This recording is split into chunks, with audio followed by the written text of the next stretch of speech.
Mabilisang balitaan, komprehensibo at totoo sa loob ng 1 minuto.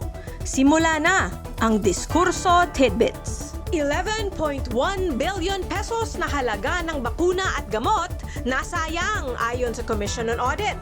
13.5 million pesos na ebidensya kinulimbat umano ng 6 na pulis.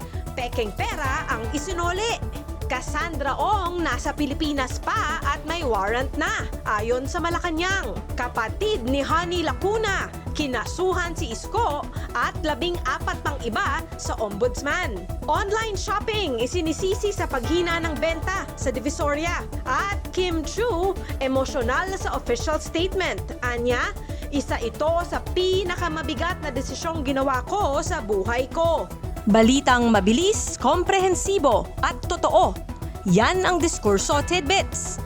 Basahin ang tungkol sa lahat ng yan at sa marami pang ibang nakatutuwa at makabuluhang balita sa diskurso.ph.